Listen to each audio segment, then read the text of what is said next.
Political state না, সুতরাং স্বাভাবিকভাবে এখানে বলাটা আমার জন্য বেশি বললে অসুবিধা হবে। আমি স্বল্প কয়েকটা কথা বলবো।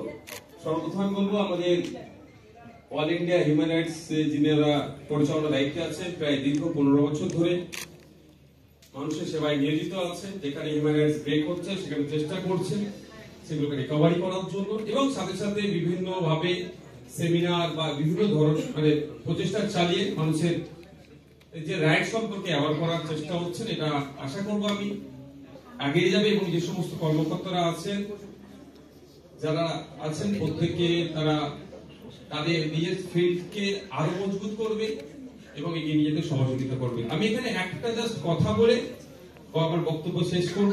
আর এখানে যারা আছেন সবাই কম বেশি আমাদের অ্যাসেম্বলির আমার কলিগ আছেন, আমাদের সবাই কম বেশি বিভিন্ন ফিল্ড থেকে আছেন। দেখুন, হিউম্যান রাইটস ব্রেক বিভিন্ন জায়গাতে হচ্ছে।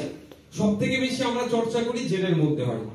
আমি জেলে 42 দিন পুলিশ কাস্টডি জেল কাস্টডি থাকার সুবাদে একটা জিনিস যেটা লক্ষ্য করেছি, ব্রেক হচ্ছে, কিন্তু আর একটা ভয়ঙ্কর ব্রেক যেটা হচ্ছে স্বামী স্ত্রী, হয়তো আমার ভাষাটা আমি গ্রামের ছিল তো হয়তো খারাপ বলতে হলে খারাপ ভাবে কেউ নেবেন না, আমি কনজুগাল ভিজিট অর্থাৎ স্বামী স্ত্রীর মধ্যে টাইম স্পেন্ড না করার ফলে একটা বিশাল বড় রাইট ব্রেক হচ্ছে।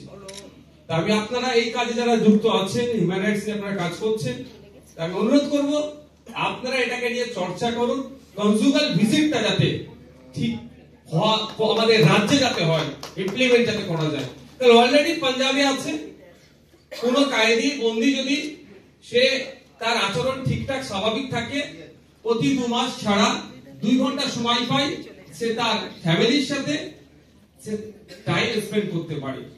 পৃথিবীর বিভিন্ন দেশে আছে, ফার্স্ট ওয়ার্ল্ড থেকে শুরু করে বিভিন্ন ওয়ার্ল্ডের বিভিন্ন জায়গায় আছে, কিন্তু আমাদের পশ্চিমবাংলায় যাতে হয়, এবং অল ইন্ডিয়া লেভেলে আপনারা কাজ করছেন।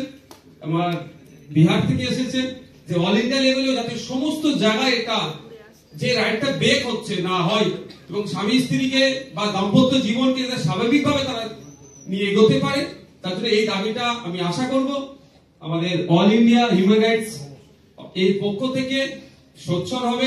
আমি ইতিমধ্যে বিধানসভায় তুলেছি, আমি তোলার সাথে সাথে জানি না, আমি হয়তো বয়সে হালকা হলো বিধানসভায় হাসির রোল উঠেছিল। আমি ধন্যবাদ জানাই এখানে আপনারা যে সিরিয়াস বিষয়টাকে নিচ্ছেন। আমাদের বিধানসভার অনেক আমাদের কলিগরা সেটাকে সিরিয়াস না নিয়ে হাসির রোল তুলেছিল। আমি ভালো লাগছে যে না, আপনারা যথেষ্ট আবার আমি আশা করছি আপনারা যদি আওয়াজটা প্রতিটা প্রান্ত থেকে তুলতে পারেন, তাহলে আমরা জেলবন্দি মানুষের যে দাম্পত্য যে রাইট আছে সেটা আমরা দিতে পারবো। আর এই আওয়াজটা তুললেই তো সংশোধনী হবে, অ্যামেন্ডমেন্ট তো হবে আমাদের আওয়াজ তোলার জন্য। থ্যাংক ইউ যারা উপস্থিত হয়েছেন, যারা এসেছেন প্রত্যেককে ধন্যবাদ জানাই। বিশেষ করে আমাদের সেলিম বাবু সহ যারা আছেন তাদেরকে ধন্যবাদ জানাই। আপনারা ভালো থাকবেন, আপনাদের মাধ্যমে আমরা একটা সুস্থ সমাজ ব্যবস্থা পাবো এই আশা করছি। Thank you. ধন্যবাদ মাননীয় বিধায়ক।